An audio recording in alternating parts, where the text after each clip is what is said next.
This is the part of baking that isn't too fun. It's 5:20 in the morning. It's the 4th of July. Just rolled out of bed. I committed to making cinnamon rolls for my neighbors, and I also have a date at 11 a.m. So let's just get into it. We're on a time crunch. So let's go ahead and make our dough and get this one going.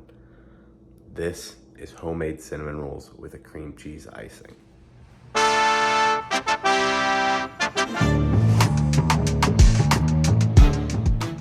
All right, before we get started with our dry ingredients, we're gonna take 235 grams of lukewarm whole milk. We're gonna mix in 8 grams of yeast. We're just gonna mix this on up, and then we're gonna sit it to the side.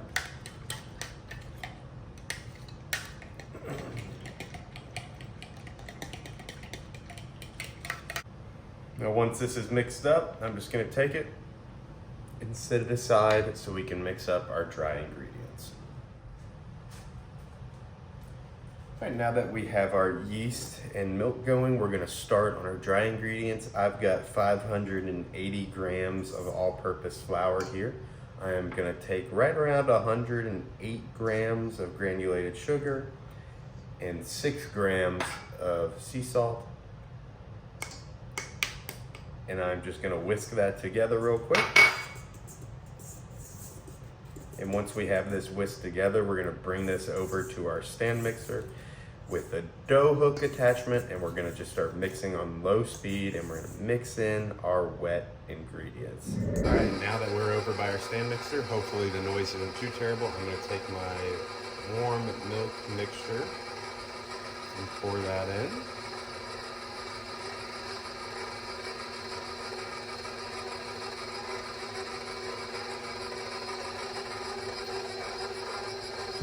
And then I'm going to take 2 eggs and 1 egg yolk and pour that in. If you can't tell, we are making a brioche type dough. And I'm gonna actually turn this up a little bit because right now I have it on the lowest setting. And then I'm gonna come in with 85 grams of softened butter. This is salted butter. I let it sit out overnight.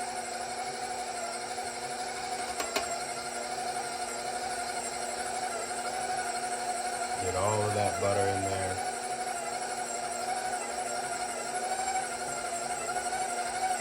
Now once it is mixed up and together, we're gonna take it off of the stand mixer. I'm gonna bring it over to just a flat surface, and I'm just gonna knead it a little bit to get it to come together. Good morning. You wanna join me? And have your sous chef join you. I'm just gonna pour this out onto the work surface. Attempt to pour it out onto the work surface. Oh, this is shaggy. Fail immensely at pouring it out onto your work surface. But this is why we have technology. All right, now that we got it out of our bowl and onto our work surface, I honestly should have probably just let this ride a little bit more in the stand mixer to help it develop the gluten, but that's all right. We can hand develop it. Ooh, that's coming together quite nice. It's sticking a little bit, so we need a little bit extra flour right there. And that's all right. With this having such a high, I got flour all over myself. With this having such a high fat content with that butter and the egg and the egg's yolks, it's gonna be a little sticky, but that's all right. It feels so good. Like, look how smooth this dough is. This rocks. And all right, now that we have it coming together, I'm gonna call it there. We're gonna throw this into a greased bowl. I'm gonna grease mine with lukewarm butter, and we're gonna let it ride for an hour and a half, up to 2 hours.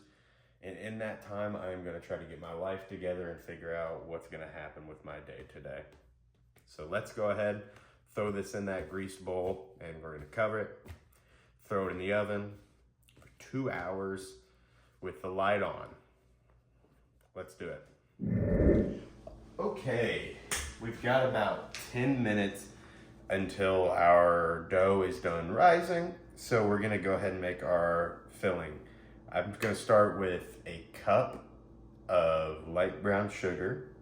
And then this is the special ingredient here. I actually saw this on a Josh Weissman video. This is dark Muscovado sugar. Hopefully I'm pronouncing that right.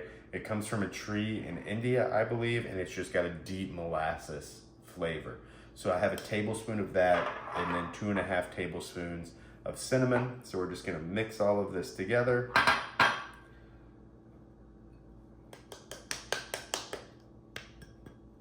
I'm gonna use a fork.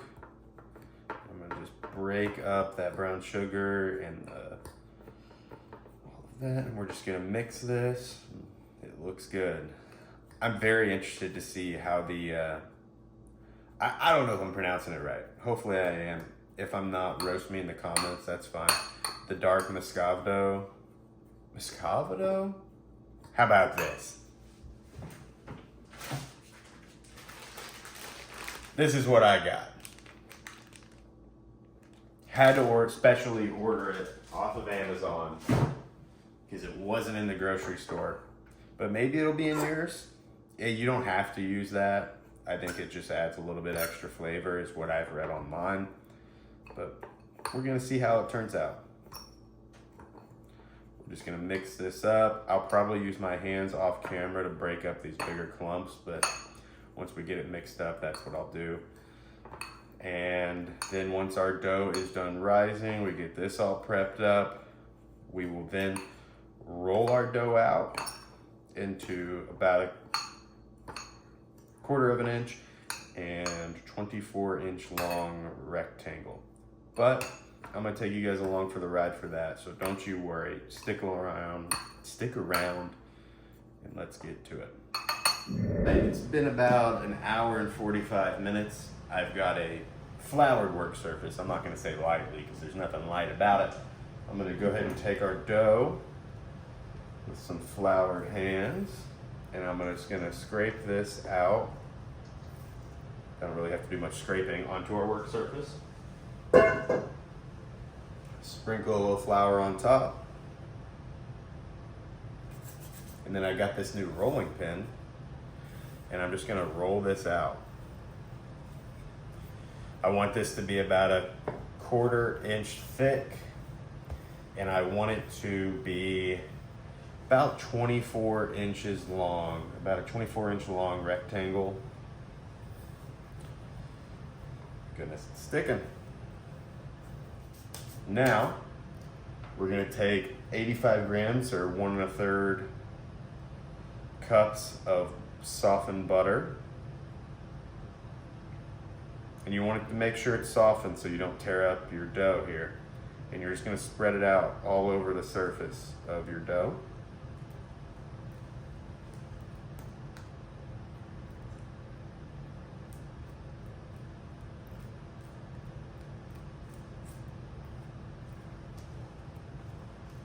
I really need like one of those metal spatula things that is like, you know, like it goes like that. Really, really high production volume quality here. But so that it like would make this a whole lot easier on me. But you know what?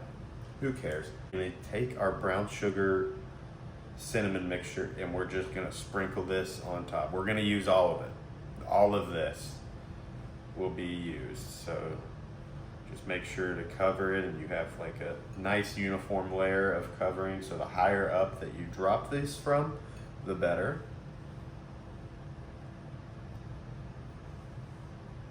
Look at that. All right, now here is the fun part. We're then gonna take it from the bottom and we're just gonna roll it up. Very carefully, you want it to be a nice tight roll. Isn't really going too well for me, but there we go. It's a little loosey-goosey here at the end.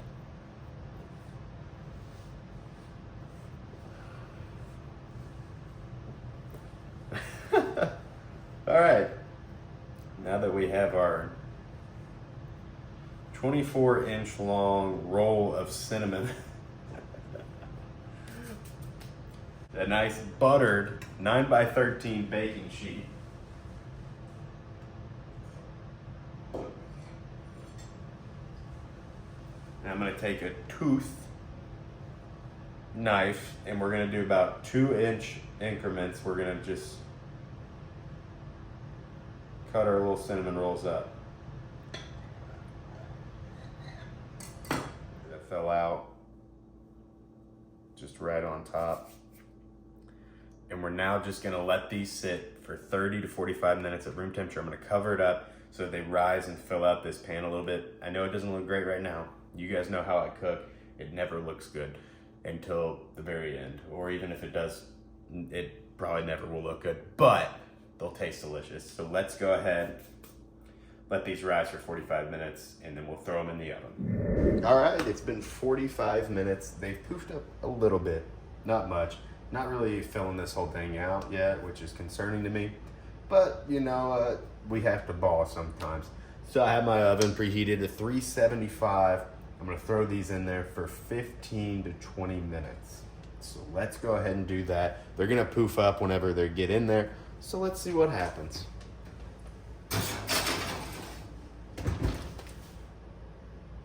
Let's see what happens in 15 minutes. Now, while our cinnamon rolls are in the oven, I'm gonna go ahead and start whipping together our cream cheese icing. So I've got some cream cheese in here and I'm just gonna, this is going terribly. I'm just gonna start to whip it up. This would be ideal for a hand mixer, but I don't have one, so I'm just gonna use what I got. So I'm just gonna quickly whip this up. This is a room temperature cream cheese. If it's colder, it'll do this. So follow my instructions. Do as I say, not as I do. And we're just gonna let this ride for a few minutes. Cream cheese is whipped a little bit. I've got 3/4 cups of powdered sugar, and I'm just gonna slowly mix this in so that I don't make a huge mess.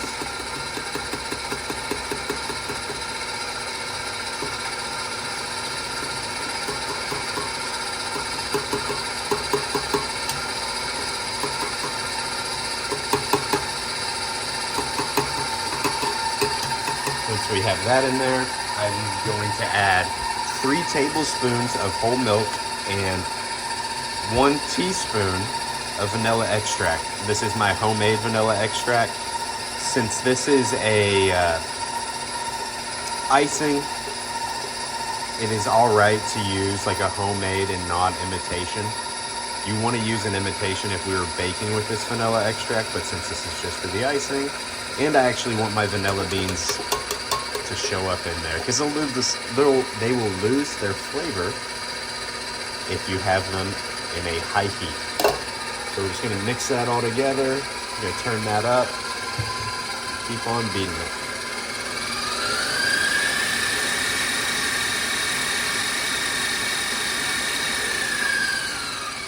And every so often I'll stop it to scrape down the sides. As you guys saw in my last video, I lost my spatula.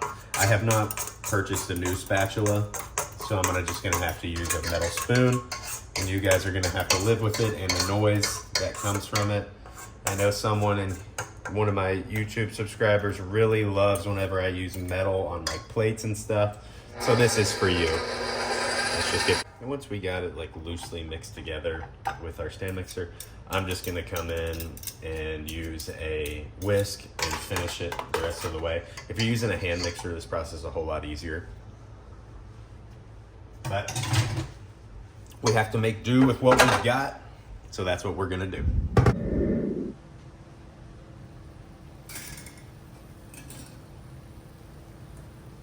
Sheesh. Whoo.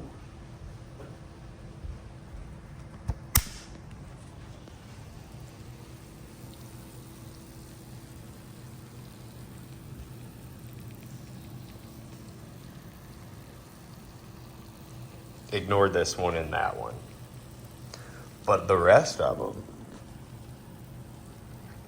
My goodness. We're gonna let this sit 15 minutes and then we're gonna take our icing and we're gonna use all of it. We're gonna icing these things up.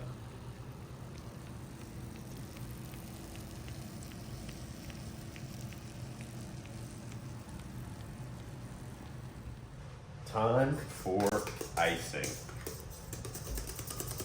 I know this is what y'all are waiting for. This is what I've been waiting for. I'm ready for this. Start off small, a little light.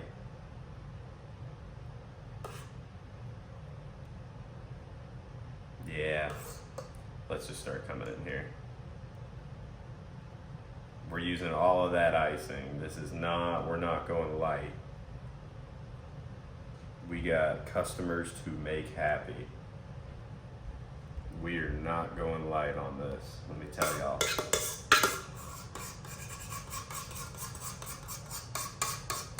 All that cream cheese icing on there. This icing is delicious. If you're not even making these and you just want like a good icing, make this icing, this cream cheese icing.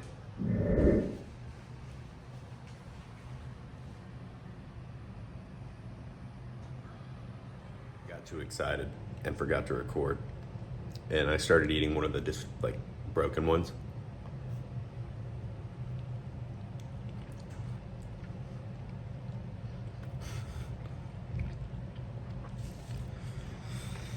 This is a problem. These are so good. These are some of the best cinnamon rolls I've ever had in my life, especially when they're warm. That icing, that dough. I'm making a mess. Now, 2 weeks later, these were so good that I got asked to make another batch. I made 9 in this batch. I used the same exact recipe. It is drowning in that icing. That is the key here. This icing is fire. So you guys have to make this one. Let me know what you guys want to see in the next video. Thanks for watching. This one was a really fun one. I hope you guys try this. And leave a like, leave a comment, and I hope to see you guys again.